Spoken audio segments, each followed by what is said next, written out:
اعوذ باللہ من الشیطان الرجیم بسم اللہ الرحمن الرحیم رب اشرح لی صدری ویسر لی امری واحلل عقدۃ من لسانی یفقہوا قولی۔ سورہ العنکبوت آج ہم شروع کر رہے ہیں۔ سورہ نور کے بعد سے مکی صورتوں کا لمبا سلسلہ چل رہا ہے، جس میں اور دوسرے چھوٹے گروپ بھی، کچھ سب گروپ بھی ہیں۔ پیچھے 3 صورتیں تھیں جن کی ابتدا طاسین میم اور طاسین سے ہوئی تھی۔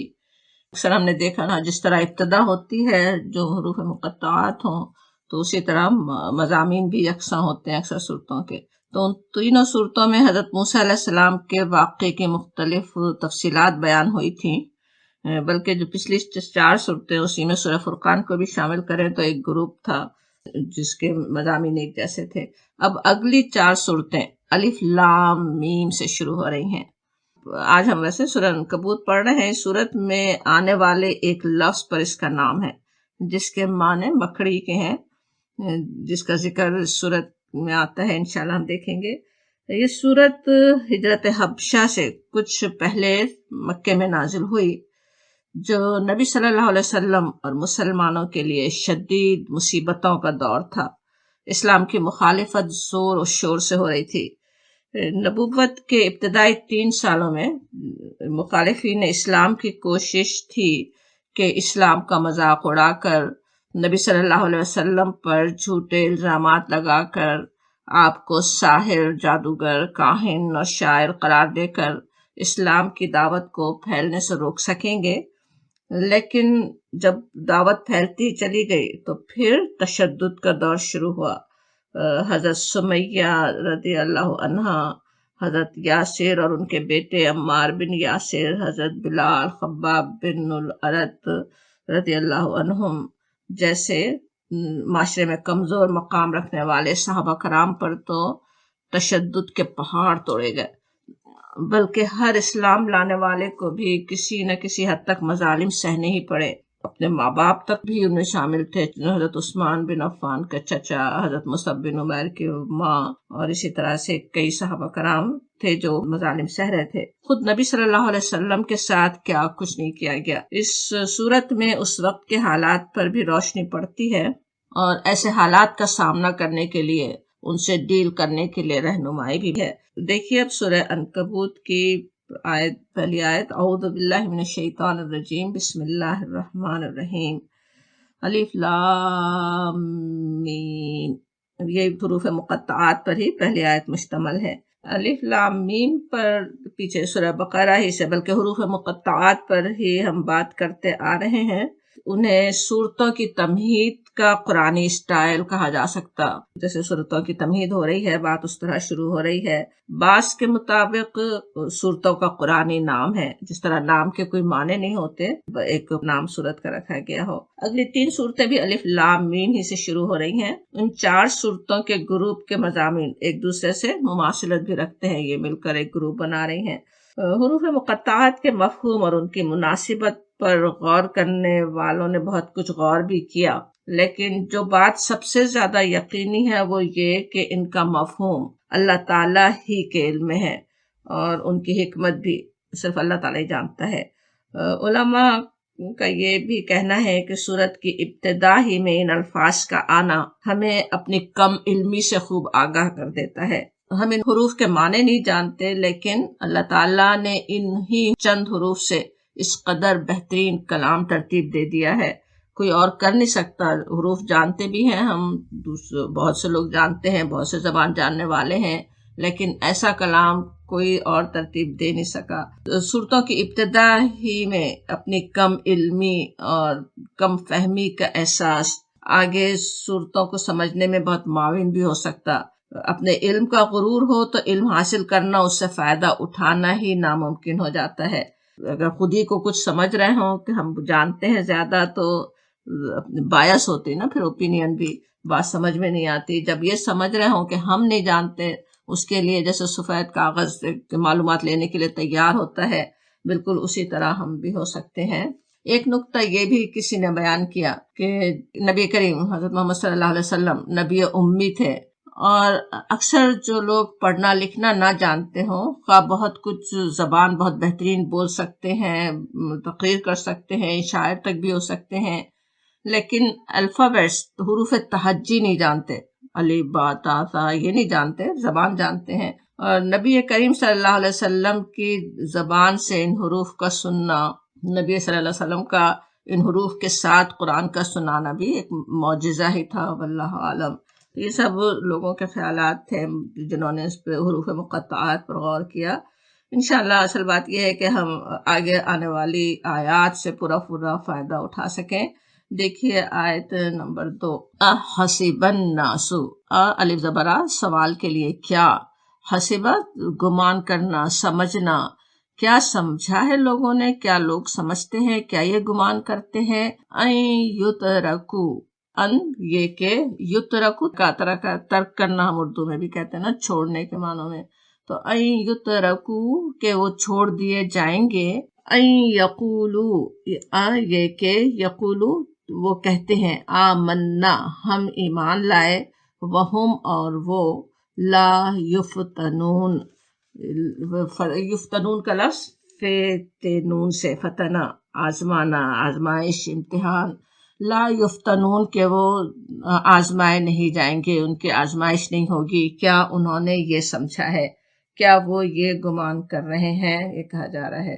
یہ بھی ایک بات ہے کہ قرآن میں ہم دیکھتے ہیں حروف مقطعات سے شروع ہونے والی صورتوں میں سے چند ایک ہی ہیں جن میں فوراً قرآن کا تذکرہ نہیں آتا، ورنہ زیادہ تر صورتوں میں جہاں حروف مقطعات آئے، جیسے سورہ بقرہ کا ہم جانتے ہیں الف لام میم ذالک الکتاب، کہ یہ الکتاب ہے، سورہ لقمان الف لام میم تلک آیات الکتاب، یہ اللہ کی کتاب ہے، یہ کتاب کے آیات ہیں۔ تو زیادہ تر صورتوں میں قرآن کا تذکرہ ہے، کچھ ہی صورتیں ہیں جن میں نہیں ہے، انہی میں سے ایک یہ صورت ہے جس میں قرآن کا لفظ نہیں آ رہا ہے، لیکن قرآن کو ماننے کے بعد کیا کچھ پیش آتا ہے اس کا ذکر آ رہا ہے۔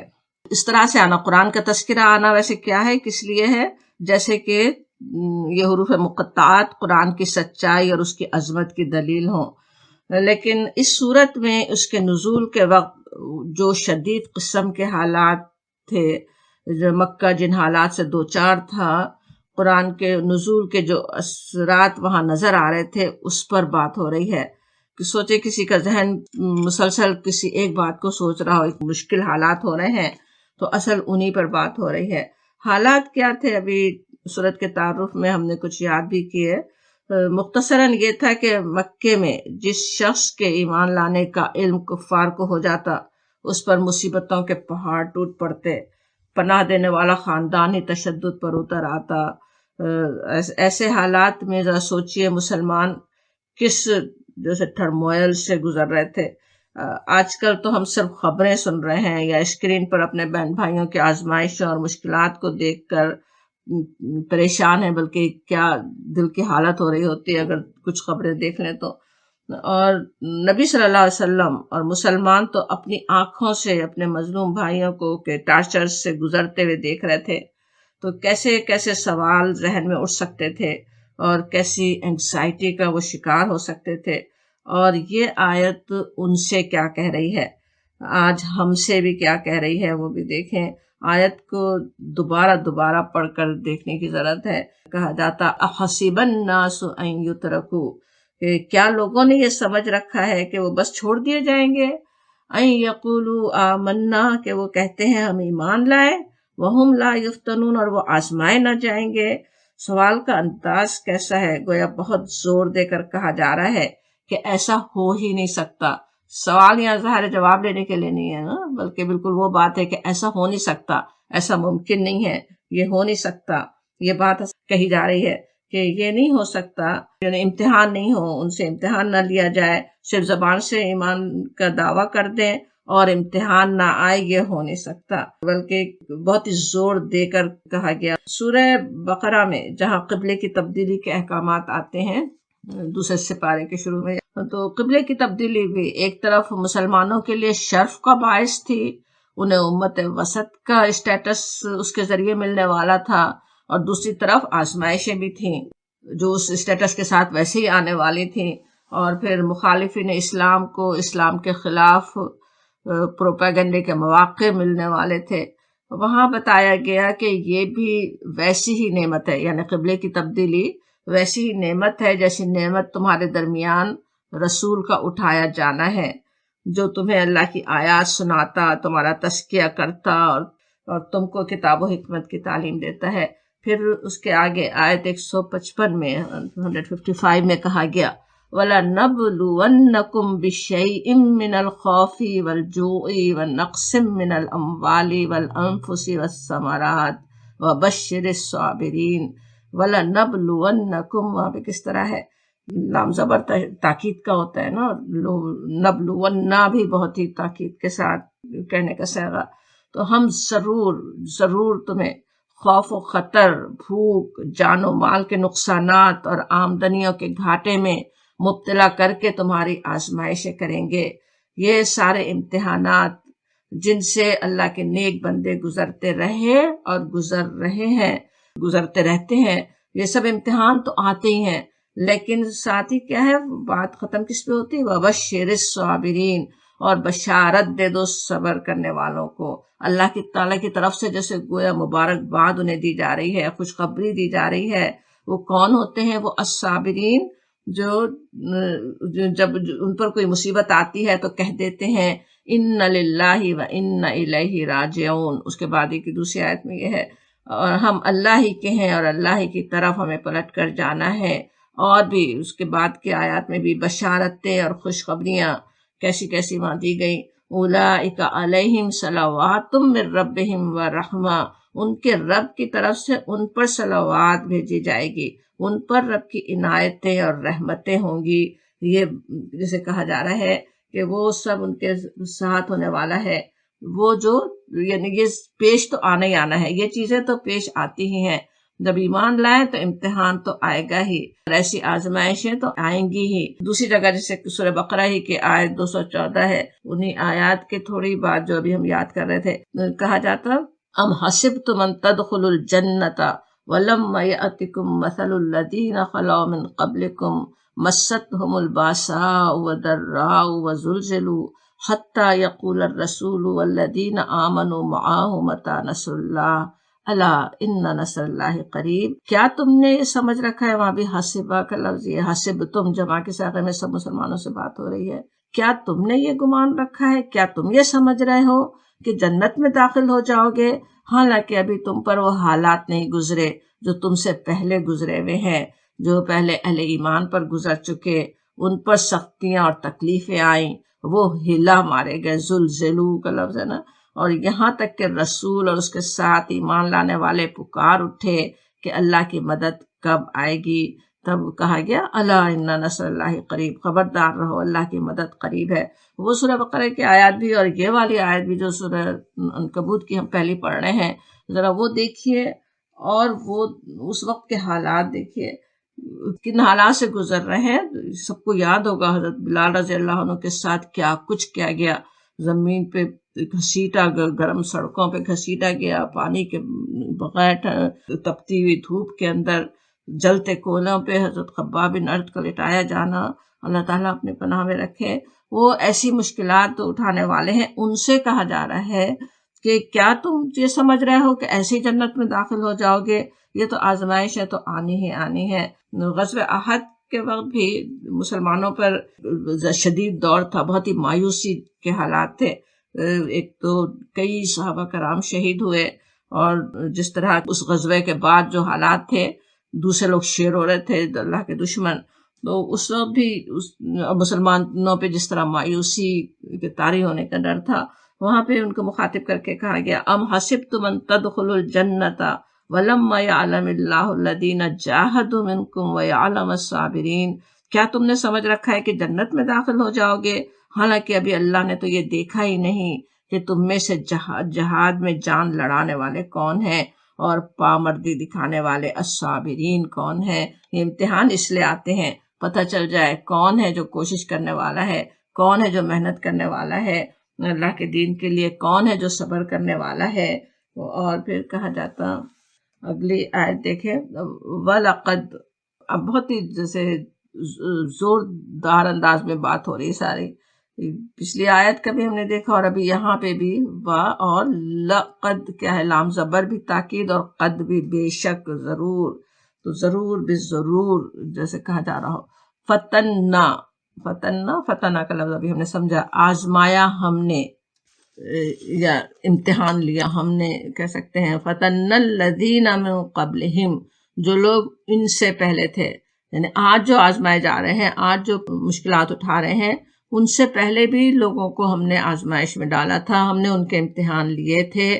فَلَيَعْلَمَنَّ اللَّهُ، پس ضرور معلوم کرے گا اللہ تعالیٰ، الَّذِينَ صَدَقُوا، جو لوگ سچے ہیں. یہ کون ہے سچے؟ وَلَيَعْلَمَنَّ الْكَاذِبِينَ، اور ضرور معلوم کرے گا کون ہے کاذب، کون ہے جھوٹے. جھوٹے کس بات میں؟ ایمان لانے کے دعوے میں. کون جھوٹا ہے اور کون سچا ہے، وہ اللہ تعالیٰ ضرور معلوم کرنے والا ہے، کہا جا رہا ہے.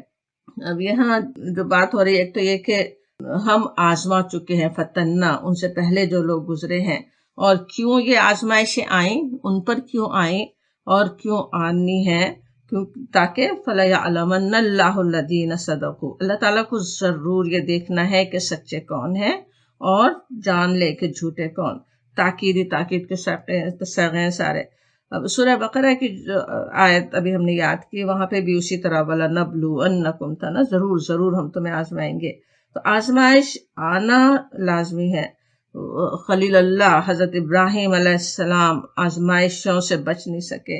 حضرت محمد صلی اللہ علیہ وسلم بے حساب امتحانوں سے گزرے. جس کا جتنا زبردست ایمان ہے، اتنے ہی زبردست ایمانوں سے وہ گزرے. ہر ایک کے لیے صورتیں مختلف ہو سکتی ہیں، لیکن دنیا امتحان گاہ ہی ہے. کبھی مصیبتوں کی شکل میں، کبھی محرومیوں کی شکل میں، کبھی خوشحالی اور نعمتوں کے بھیس میں بھی، وہ بھی امتحانی ہوتے ہیں. پہلے لوگوں پر بھی آئے. گویا بتایا جا رہا ہے کہ اللہ کی سنت ہمیشہ سے یہ رہی ہے، اور یہ کہنے میں ہمت بندھانا بھی ہے. آج تم پر ہی نہیں آ رہی ہے یہ آزمائش، تمہارے ہی جیسے انسان، اللہ پر ایمان رکھنے والے اسی طرح کے مشکلات سے گزرتے رہے پہلے بھی. اور پھر فَلَيَعْلَمَنَّ اللہ جو کہا جا رہا ہے، حالانکہ اللہ تعالیٰ ویسے ہی خود جانتا ہے، اللہ تعالیٰ کے تو علم میں ہے کس کے دل میں کتنا ایمان ہے، کیا کمزوری ہے، کس میں کتنا پوٹینشل، کتنی صلاحیتیں ہیں، نیکیوں کی یا برائی کی، وہ سب اللہ تعالیٰ تو خوب واقف ہے. اسی وجہ سے بلکہ یہاں پہ ایسے موقعوں پہ یعلم کا ترجمہ سامنے لے آنا، ظاہر کرنا کیا جاتا. جیسے ایک استاد اپنے شاگرد کی خوبیوں، اس کی قابلیت سے کتنا ہی واقف ہو، اسے دوسرے گریڈ میں پہنچانے، اسے ایوارڈ دینے کے لیے امتحان تو لے گا ہی. امتحان میں اس کی کارکردگی کے مطابق ہی اسے گریڈز ملیں گے. اللہ تعالیٰ بھی ان آزمائشوں کے ذریعے کیا چاہتا ہے کہ ان لوگوں کا صدق، ان کی سچائی، ان کے ایمان کے دعوے کی سچائی سامنے آ جائے، اور جن کے ایمان کے دعوے اپنی پارسائی کی کہانیاں صرف زبان تک ہی ہیں، وہ بھی کھل کر سامنے آ جائیں. جو کاذبین ہیں، بس کہہ رہے ہیں کہ ہم ایمان لائے، لیکن دل میں ایمان نہیں ہے، دل میں کوئی ہمت نہیں ہے، دل میں کوئی پوٹینشل نہیں ہے اس ایمان پہ چلنے کا، وہ بھی سامنے آ جائے. اللہ تعالیٰ کی بے شمار ویسے حکمتیں ہوتی ہیں.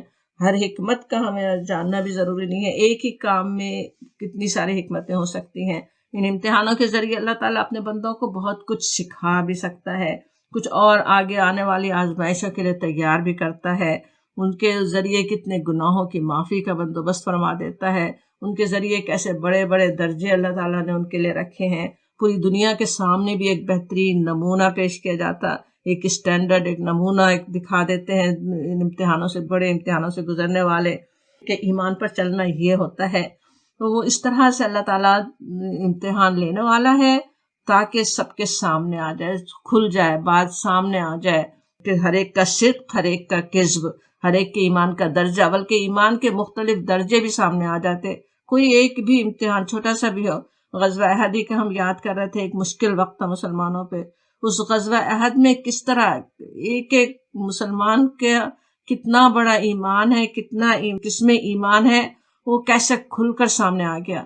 کتنے ہی ایسے صحابہ کرام تھے جو ساری چوٹیں اپنے اوپر لیتے رہے، سارے وار جو نبی صلی اللہ علیہ وسلم کی طرف آ رہے تھے سارے اپنے اوپر لے رہے تھے. کیسا بلند ان کا ایمان تھا. کچھ ایسے صحابہ بھی تھے جو نبی صلی اللہ علیہ وسلم کے شہادت کے افواہ سن کر دل ہی چھوڑ بیٹھے، ایک دم مایوس ہو گئے۔ کچھ ایسے بھی تھے جو میدان چھوڑ کے نکلے۔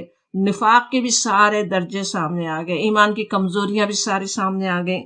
تو اس طرح سے ہر آزمائش کے ذریعے اللہ تعالیٰ بہت کچھ سامنے کھول کر لے آتا ہے، تو وہ اس کے لیے وہ آزمائشیں آتی ہیں۔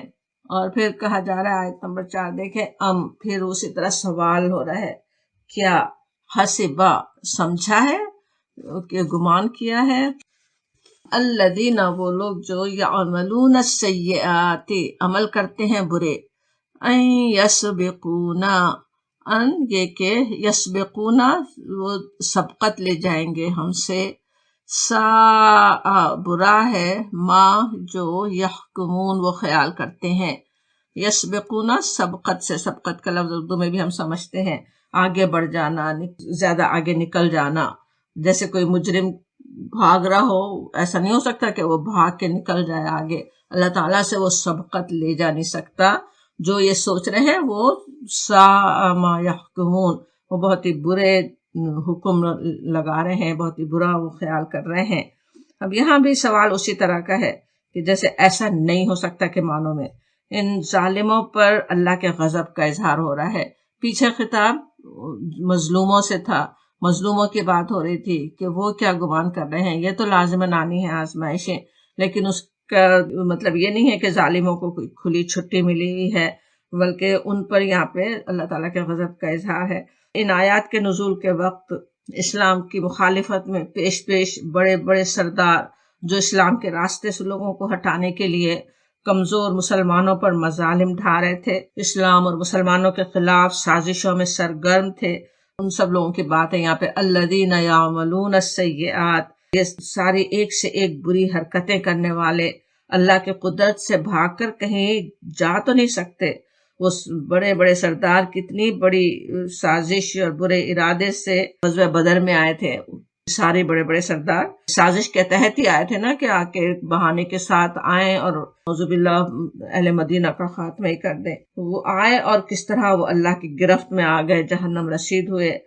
آج بھی مسلمان اہل مدینہ اور بدر کے شرکاء کی طرح اپنا ایمان بڑھانے کی اگر فکر کریں، اپنے ایمان کو سچا کر دکھائیں، تو ان کے مخالفین خواہ کتنے ہی برے عزائم رکھتے ہوں، کتنے ہی برے ارادے ان کے ہوں اور توقعات ہوں، ان سب کو کہا جا سکتا ساء ما یحکمون، بڑا غلط حکم ہے جو وہ لگا رہے ہیں۔ اللہ تعالیٰ کی مدد اپنے بندوں کے لیے آ جائے تو اللہ کے دشمن کہیں بچ کر جا نہیں سکتے۔ اس آیت میں بھی جہاں ظالموں پر اللہ کے غضب کا اظہار ہے، مظلوموں کے لیے بھی بہت تسلی ہے، اور اگلی آیت بھی اسی طرح کی ہے، انہیں بہت ہمت بندھانے والی آیت۔ بلکہ آج کل امت مسلمہ جس ٹرموئل سے گزر رہی ہے، جن مشکلات سے گزر رہی ہے، یہ آیت بھی جیسے آج ہمارے ہی لیے اتری ہو۔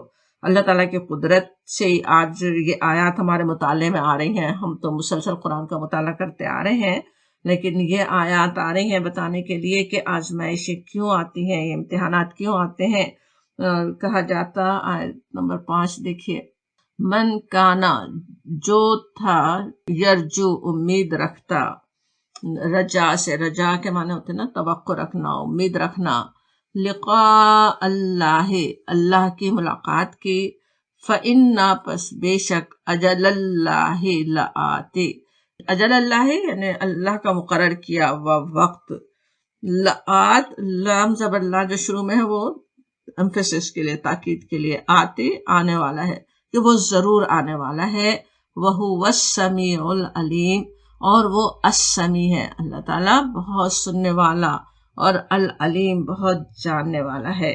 اب یہاں پہ کہا یہ جا رہا ہے، جو شخص جیسے آخرت کا قائل ہی نہیں ہو، مانتا نہیں ہو، جو سمجھتا نہیں ہو کہ کبھی اللہ کے سامنے اسے جواب دہی بھی اپنے اعمال کی کرنی ہے، کوئی وقت ایسا آنا ہے جب ہم سے ہمارے زندگی کے سارے اعمال کا، ہمارے کارناموں کا محاسبہ کیا جائے گا، اس کا تو جیسے معاملہ ہی دوسرا ہے نا، کہ وہ اپنی غفلت میں پڑا رہے، بے فکری کے ساتھ جو چاہے کرتا رہے، اپنا نتیجہ اپنے اندازوں کے خلاف خود دیکھ لے گا، یہ کہا جا رہا ہے۔ لیکن جو امید رکھتا ہو، اس کو پتا ہو کہ وہ وقت تو آنے والا ہے، وہ قریبی ہے، جو یہ توقع رکھتے ہیں کہ ہمیں اللہ کے حضور حاضر ہونا ہے، اپنے اعمال کے مطابق جزا سزا پانی ہے، وہ اس غلط فہمی میں نہیں رہیں کہ کوئی موت بہت دور ہے، کوئی وہ آخرت بڑی دور ہے۔ ان کو تو بس ایسے سمجھنا چاہیے کہ وہ قریبی آ لگا ہے، اجل اللہ آتی، بالکل قریبی ہے، عمل کی مہلت ختم ہی ہو سکتی ہے۔ ابھی جو کچھ وہ کر سکتے ہیں عاقبت کے لیے، اپنی آخرت کی بھلائی کے لیے،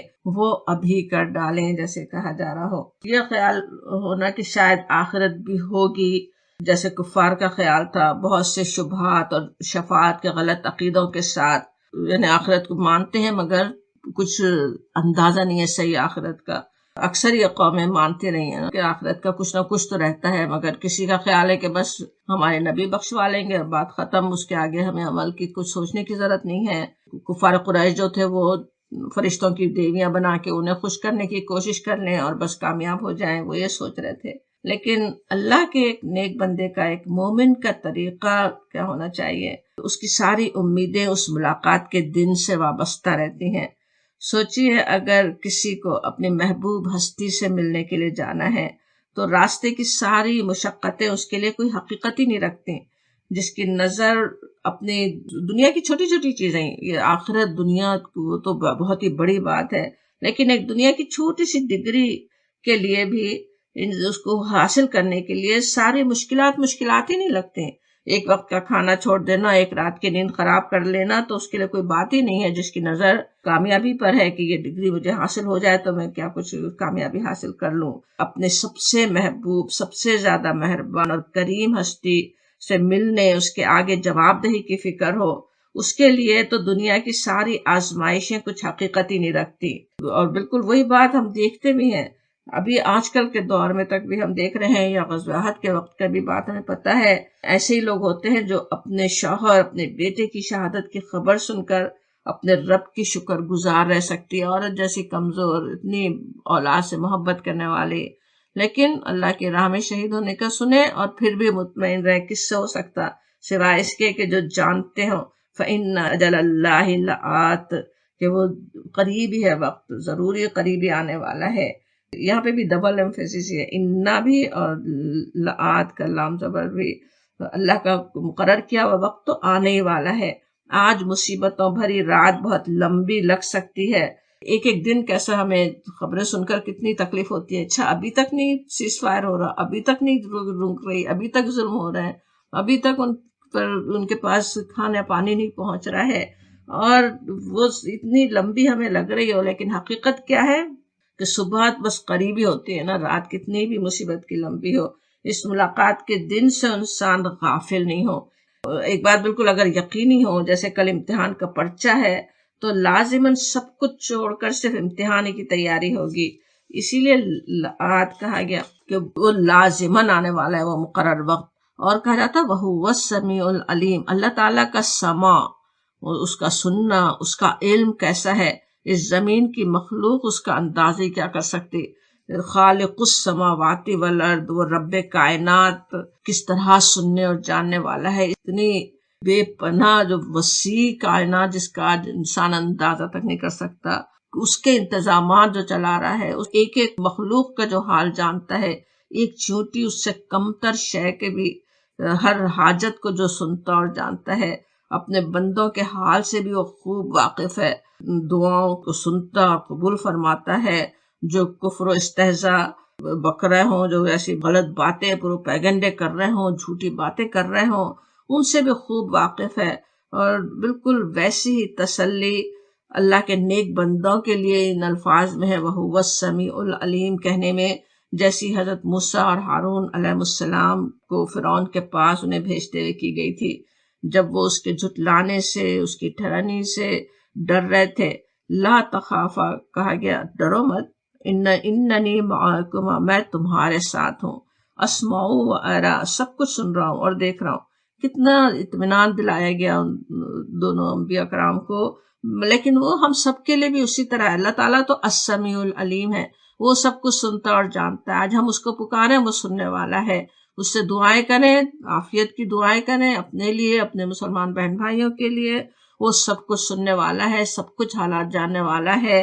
کیا سازشیں ہو رہی وہ جانتا ہے، کون کیا کر رہا ہے وہ سب کچھ جانتا ہے، اس پہ پورا بھروسہ ہو، وہ اللہ کی ان صفات پر ایمان اور آخرت کا پختہ یقین، ایسا یقین کہ جنت کی خوشبو سونگھ سکیں۔ صحابہ کرام کا آتا ہے نا کہ انہیں خوشبو آ رہی تھی، دوزخ کی بھڑکتی ہوئی آگ جیسے سامنے نظر آ رہی ہو، تو دنیا ایک مومن کے لیے بہت آسان ہو جائے۔ آخرت پہ نظر ہے، جنت کے باغات نظروں میں جس کے گھوم رہے ہیں، وہ دوزخ کا دھڑکا جس کو لگا ہوا ہو، وہ تو پھر دنیا کی ہر مصیبت، ہر ایک چیز سے گزرنا اس کے لیے آسان ہو سکتا ہے۔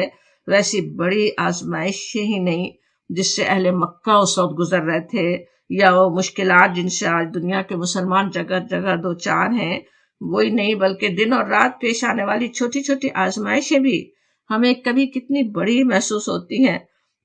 کبھی انسان شیطانی وسوسوں کی بنا پر اپنے رب سے ہی مایوس ہونے لگتا ہے، کیا کچھ نہیں ہے، بیماریاں ہی ہیں، لوگوں کی باتیں ہیں، جو کچھ بھی ہو ان سب پر قابو پانا، حکمت کے ساتھ ان سے ڈیل کرنا آسان ہو جائے۔ کب ہوگا آسان؟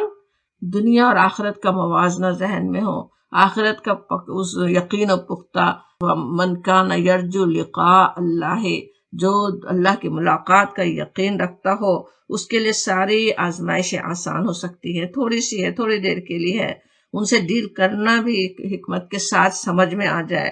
سوچے کتنے ہی دفعہ ایسا ہوتا ہے کہ بہت چھوٹی چھوٹی باتیں جو ایک وقت میں انسان کو بہت اہم لگ رہی ہوتی ہیں، اتنی اہم لگتی ہیں کہ اس کی بنا پر رشتے ٹوٹ جاتے ہیں، طلاقوں کی نوبت آ جاتی ہے۔ اگر اس وقت تصور کریں، بلکہ یہاں کی نفسیات کی کتابیں بھی سمجھاتی ہیں کہ آج جو چیز بہت اہم لگ رہی ہے اس کے لیے ذرا سوچو کہ آج سے 50 سال بعد اس بات کی کتنی اہمیت تمہاری نظر میں ہوگی، تو وہ چیز اتنی اہم ہی نہ لگے۔ آج کوئی گھر میں رہنے والا میری مدد نہیں کر رہا، اس پہ اتنا غصہ آ رہا ہے، کل وہ 50 سال بعد کیا اس کی اہمیت باقی رہ گئی نا۔ ایک مومن کے لیے تو سوچیں 50 سال بعد ہم کہاں ہوں گے، انشاءاللہ جنت میں ہوں گے، انشاءاللہ دوزخ سے بچے ہوئے ہوں، تب تو یہ باتیں کچھ اہم ہی نہ ہوں، یہ چھوٹی باتیں بالکل چھوٹی چھوٹی محسوس ہوں تو ان کی کوئی پرواہ انسان نہ کرے، اللہ تعالیٰ کے پاس بھیج دے، جو بات بری لگی اپنے رب کو سنا دی اور خود قلب مطمئنہ حاصل کر لے انسان۔ اسے پتا ہو کہ بالکل اللہ کا وقت تو قریب ہی ہے، حالات بدل بھی سکتے ہیں، موت کا بلاوا بھی آ ہی سکتا ہے، تو دنیا کی بڑی سے بڑی بات جو آج تکلیف دے رہی ہو کوئی بڑی ہی محسوس نہ ہو، اس سمیع العلیم ہستی پر ایمان ہو تو سب کچھ آسان ہو جائے۔ اور پھر کہا جا رہا ہے آیت نمبر 6 دیکھے، ومن جاہدا، اور جو جہاد کرتا ہے، جو محنت کرتا ہے، فإنما، بے شک وہ مجاہدہ کرتا ہے، لنفسہ، اپنے نفس کے لیے، ان اللہ لغنی عن العالمین، بے شک اللہ، یہاں پہ بھی ان سے بات ہو رہی، پھر لغنی، لام زبر بھی تاکید کا، کہ ضرور اللہ تعالیٰ تو غنی، بے نیاز ہے، اس سے بے پرواہ ہے، اسے کوئی ضرورت نہیں ہے، عن العالمین، سارے جہانوں سے، عالمین سے وہ لاپرواہ ہے، ایک انسان کی ایک کوشش سے اسے کیا کرنا ہے، اللہ تعالیٰ تو عالمین سے بے نیاز ہے۔ یہاں جہدہ کا مفہوم بھی سمجھ میں آتا ہے، بعض علماء کے خیال میں الجہدو کے معنی مشقت کے ہیں، الجہد جیم پر زبر، الجہد کے معنی طاقت اور وسعت کے ہیں۔ اب یہاں کہا جا رہا ہے کہ جو شخص بھی مجاہدہ کرے گا وہ اپنے ہی لیے کرے گا۔ جہاد کا لفظ جس طرح استعمال ہوتا ہے خاص طور پر اسلام کے مخالفین کی طرف سے، اس کا سوچیں، اور یہ آیت دیکھیں، یہ مکی سورہ ہے، مکے میں بلکہ مدینہ ہجرت کے بعد بھی کچھ عرصے تک مسلمانوں کو ہاتھ اٹھانے سے ہی روکا گیا تھا۔ کمزور مسلمانوں پر اتنی مصیبتیں وہ دیکھ رہے تھے، ٹارچر ہوتے ہوئے انہیں دیکھ رہے تھے، لیکن نبی صلی اللہ علیہ وسلم یا مسلمان ان کے لیے کچھ نہیں کر رہے تھے، کچھ کر سکتے نہیں تھے، نہ کرنے کی اجازت تھی۔ اور یہ کہ سوائے اس کے کہ حضرت ابوبکر رضی اللہ عنہ نے جتنے غلاموں کو وہ کروا سکے خرید کر آزاد انہوں نے کروایا۔ جہدہ اصل میں اپنی طاقت، اپنی وسعت کے مطابق کوشش کرنا ہے، اسٹرگل کرنا ہے، جو ہر انسان کو اپنی دنیا بنانے کے لیے بھی کرنی ہی ہوتی ہے۔ جو بھی بہت ہی کوشش سے، بہت محنت سے کام کیا جائے وہ جہاد ہی ہوتا ہے۔ بلکہ منافقین کی بات قرآن میں آتی ہے، ان کی قسموں کے لیے جہد ایمانہم، اپنی بڑی بڑی قسمیں وہ کھاتے ہیں، زبردست قسمیں وہ کھاتے ہیں، اس کے لیے بھی وہ لفظ پہ آیا۔ اور یہ اسٹرگل، یہ کوشش ایک مومن کو کئی طرح سے کرنی ہوتی ہے۔ سب سے بڑی کوشش اپنے نفس میں بیٹھے ہوئے شیطان سے، جو ہر سانس کے ساتھ نیکی کے نقصانات سے ڈراتا، بدی کے فائدوں اور لذتوں کا لالچ دیتا ہی رہتا ہے۔ اپنے نفس سے اسے لڑنا ہے، جو اسے اپنی ہی خواہشات کا بندہ بننے پر زور لگاتا ہے۔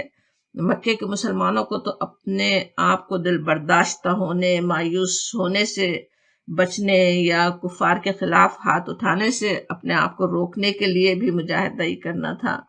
اور پھر شیطانی نظریات اور طرح طرح کے اٹھنے والے فتنوں کے خلاف کوشش کرنا، حکمت کے ساتھ صحیح طرز عمل اختیار کرنا، کسی وقت تو کچھ نہیں کر کے خاموش رہنا بھی مجاہدہ ہی ہوتا ہے۔ جوش آ رہا ہو، غصہ آ رہا ہو، اس میں کچھ انسان کرنا چاہ رہا ہو، لیکن اس وقت کیا صحیح طرز عمل ہے، کیا حکمت ہے، اللہ تعالیٰ اس وقت مجھ سے کیا چاہتا ہے، وہ کرنا ہی سب سے بڑا مجاہدہ انسان کا ہو سکتا۔ یہ سب ایک مومن کو کرنا تو ہے، اور مومن کرتا بھی للہ ہی ہے، اللہ تعالیٰ ہی کے لیے کرتا ہے، اپنے رب کو راضی کرنے ہی کے لیے کرتا ہے۔ لیکن اس آیت میں اصل حقیقت بتائی جا رہی ہے کہ اللہ تعالیٰ ان سب کے لیے بندوں کا محتاج نہیں ہے۔ اللہ تعالیٰ تو جو چاہے جیسا چاہے اپنی تدبیر کو کام میں لا سکتا ہے۔ کبیر المتعال، شدید المحال، ہر شے پر قدرت رکھنے والا۔ اگر بندہ اس راستے پر چلتا ہے، اللہ کے دین پر اپنے آپ کو قائم رکھنے کے لیے، اللہ تعالیٰ نے اس کو جتنی صلاحیتیں دی ہیں انہیں وہ اپنے کام میں لاتا ہے، پوری کوشش کرتا، اور اس کے مواقع اسے ملتے ہیں، تو یہ اللہ کا کرم ہے۔ ان اللہ لغنی عن العالمین، اللہ تعالیٰ تو دنیا جہان والوں سے بے نیاز ہے۔ ومن جاہد فانما یجاہد لنفسہ، جو کوشش کرتا ہے، مجاہدہ کرتا ہے، وہ اسی کے لیے ہے۔ پچھلی کلاس میں بھی ہم نے اس بارے میں کئی آیات یاد کی تھیں۔ سورہ زمر کی آیت 46 اور سورہ جاسیہ کی آیت 15 میں کہا گیا تھا من عمل صالحا فلنفسہ، جو کوئی نیک عمل کرے گا وہ اپنے ہی لیے کرے گا، ومن اساء فعلیہا، اور جو برائی کرے گا اس کا وبال اسی پر ہوگا۔ اسی طرح سورہ اسراء میں کہا گیا ان احسنتم احسنتم لانفسکم، اگر تم نے نیکی کی، بھلائی کی، تو بھلائی تمہارے ہی لیے تھی، وان اسأتم فلہا، اور جو برائی تم نے کی وہ تمہارے ہی لیے تھی، برائی کی وہ تم پر ہی ہوگی، جو بھلائی کی تمہارے لیے، جو برائی کی وہ تم پر ہی، جو نیکی کرے اس کا نتیجہ تم دیکھو گے۔ جیسے کہا جا رہا ہے کہ اپنے لیے انسان کرتا ہے، اللہ پہ کوئی احسان نہیں ہے۔ اور پھر اگلی آیت میں بھی تقریباً وہ بات اور بھی مختلف طریقے سے سمجھائی جاتی، کہا جا رہا ہے والذین، اور وہ لوگ جو آمنوا، ایمان لائے، وعملوا الصالحات، اور عمل کیے صالح نیک، لنکفرن، لام زبر تو تاکید کا، اور نکفرن بھی پھر اسی تاکید کے ساتھ، بہت ہی کہ ہم دور کر دیں گے، ہم کہنے میں بھی ایک طرح کا ایمفیسس ہوتا، پھر دور کر دیں گے، مٹا دیں گے۔ کفارہ کیا ہوتا؟ کسی چیز کو چھپوانا، مٹا دینا، ہم مٹا دیں گے انہم، ان سے، بہت ہی جیسے زور دے کر کہا جاتا ہے کہ ہم ضرور وہ ان سے ان کی برائیوں کو دور کرنے والے ہیں، ان کی ہم برائیاں مٹا دیں گے۔ اب والذین آمنوا سے ایسے بات شروع ہو رہی کہ وہ لوگ جو ایمان لائے۔ ایمان کیا ہے؟ ان سب باتوں کو ماننا جن کو ماننے کی دعوت اللہ تعالیٰ نے اپنے رسولوں، اپنی کتابوں کے ذریعے دی ہے۔ قرآن میں سے ہم دیکھتے ہیں جزا کے لیے ہمیشہ ایمان کے ساتھ عمل صالح، نیکیوں کا تذکرہ بھی لازماً آتا ہے، صرف ایمان ہی کی بنا پہ نہیں، ایمان کے لیے بھی، ایمان لانے کے لیے بھی خوشخبریاں ہیں، حدیث میں بھی ہیں، لیکن عمل صالح جزا پانے کے لیے ضروری ہے۔ تو اس کے لیے عمل صالح ویسے ہم جانتے بھی ہیں، لیکن اس آیت کی تشریح میں تفہیم القرآن کے الفاظ بھی دیکھ لیں، وہاں پہ وہ یہ کہتے ہیں کہ عمل صالح سے مراد جو ہے اللہ اور اس کے رسول کی ہدایت کے مطابق عمل کرنا۔ دل و دماغ کا، وہ یہ کہتے ہیں کہ دل و دماغ کا عمل صالح، اس کی نیکی یہ ہے کہ آدمی کی فکر، اس کے خیالات اور ارادے درست اور پاکیزہ ہوں، یہ بھی عمل صالح ہے۔ صحیح فہم، صحیح عقیدہ رکھنا، اس کے خیالات، اس کے ارادے تو صحیح ہوں، مواقع کتنے ملتے ہیں وہ تو جب ملیں گے، لیکن ارادہ اس کا صحیح ہو، وہ بالکل درست اور پاکیزہ ہو۔ اور پھر کہتے ہیں زبان کا عمل صالح یہ ہے کہ آدمی برائی پر زبان کھولنے سے بچے اور جو بات بھی کرے حق و انصاف اور راستے کے مطابق کرے، اور اعضاء و جوارح کا، جس انسان کے اپنے اعضاء کا عمل صالح یہ ہے کہ آدمی کی پوری زندگی اللہ کی اطاعت و بندگی میں اور اس کے احکام و قوانین کی پابندی میں بسر ہو۔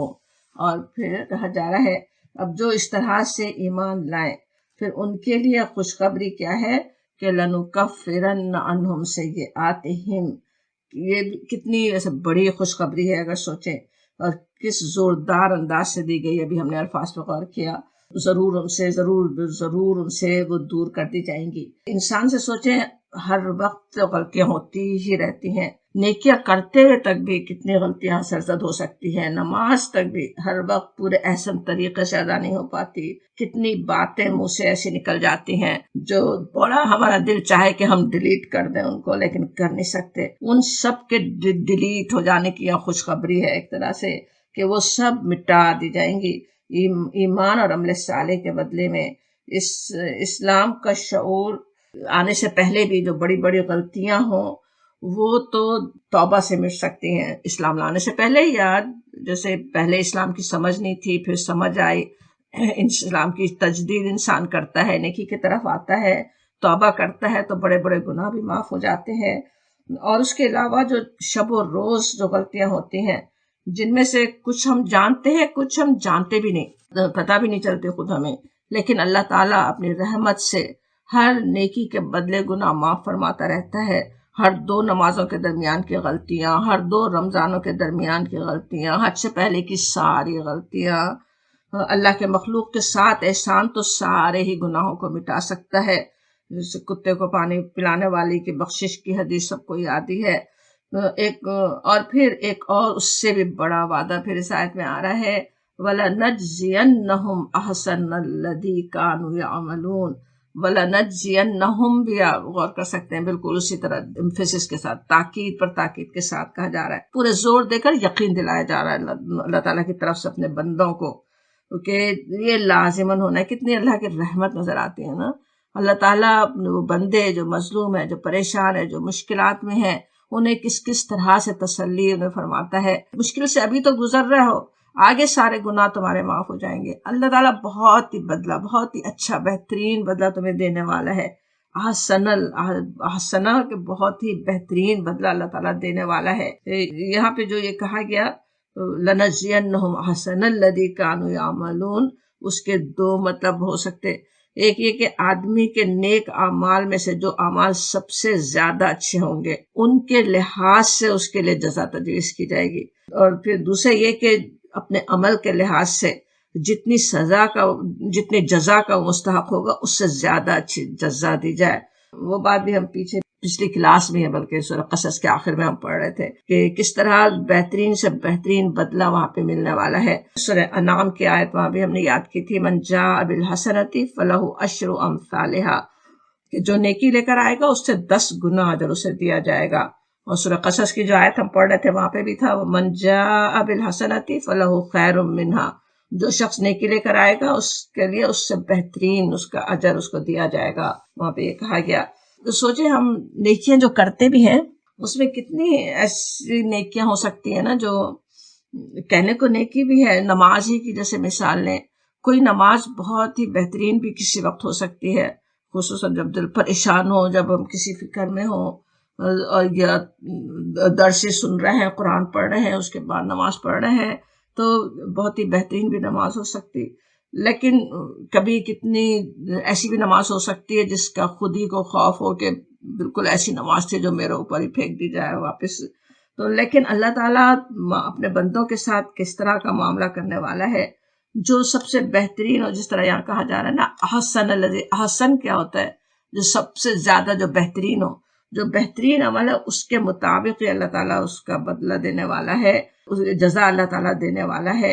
اور یہ بھی کہ اکثر انسان کسی چیز میں بہت بہتر ہو سکتے ہیں اور کہیں کمزوری کا بھی صدور ہو سکتا۔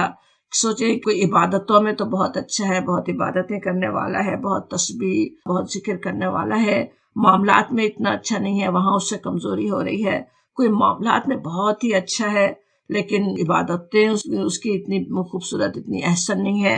انسانوں کا سوچیں، اگر انسان کے ساتھ معاملہ ہو تب تو وہ کسی سے برائی پر ہی فوکس کر سکتے ہیں، برائی پہ نظر رکھیں گے کہ اس میں تو یہ اور یہ برائی ہے، بہت ساری اچھائی کو بھول کے چھوٹی سی برائی یاد رہ جاتی ہے دوسروں کی۔ لیکن یہ تو رحمان الرحیم آقا اور ارحم الراحمین کا معاملہ اپنے بندوں کے ساتھ ہے، جو رؤوف بالعباد ہے، اپنے بندوں پہ بہت ہی رافت و رحمت کرنے والا ہے۔ وہ ان کے اچھے اعمال کے بدلے ان کی کمزوریوں سے درگزر کرنے والا، ان کی نیکیوں کے مطابق ہی اجر دینے والا ہے۔ جو نیکیاں انہوں نے کی، جو اچھے اعمال ان کے تھے، اس کے مطابق وہاں بدلہ عطا فرمانے والا ہے۔ اب اللہ تعالیٰ کی اتنی رحمتوں کے بعد، اتنی رحمتوں سے جو معاملہ کرنے والا ہے، اس کے بعد بھی اگر کوئی اپنے آپ کو اس رحمت سے محروم کر لے تو پھر ظاہر حقیقت میں وہ خود ہی بد نصیب ہی ہے۔ اللہ تعالیٰ اپنی رحمتوں کے ساتھ ہمیں ایسے بد نصیبوں میں شامل نہ فرمائے، آمین یا رب العالمین۔ اس آیت کو سے پچھلی آیت کے ساتھ دیکھیں تو یہ بات بھی سمجھ میں آتی ہے، مفسرین وہ بھی بتاتے ہیں کہ جب بندوں کے ساتھ رب کریم کا یہ معاملہ ہے کہ ہر چھوٹے بڑے عمل کا انہیں بہترین صلہ عطا فرمانے والا ہے، کتنی بڑی خوشخبری اس آیت میں آ رہی ہے۔ سارے گناہ مٹا دیے جائیں، بہترین اعمال کا بدلہ دیا جائے، تو اس کے بعد پھر دل میں یہ وسوسہ کیوں پیدا ہو کہ اللہ کی راہ میں کوئی تکلیف جھیلی تو اس نے کوئی اللہ اور اس کے دین پر احسان کیا، بلکہ جیسا پچھلے آیت میں کہا گیا تھا وَمَنْ جَاهَدَ فَإِنَّمَا يُجَاهِدُ لِنَفْسِهِ، نفس کے لیے اپنے ہی فائدہ ہے، اس دنیا کا، اس چھوٹی سی دنیا کا بھی فائدہ ہے اور ہمیشہ ہمیشہ کی آخرت کا بھی فائدہ ہے، اتنا بڑا بھی فائدہ ہے جو وہ خود ہی اٹھائے گا، جو کوشش کرے گا، جو محنت کرے گا اللہ کے دین کے لیے، جو تکلیف اٹھائے گا، جو صبر کرے گا، وہ خود ہی فائدہ اس کا اپنا اٹھائے گا۔ انشاءاللہ اس طرح فائدہ اٹھانے والوں میں ہم شامل ہوں، آمین یا رب العالمین۔ وآخر دعوانا الحمدللہ رب العالمین۔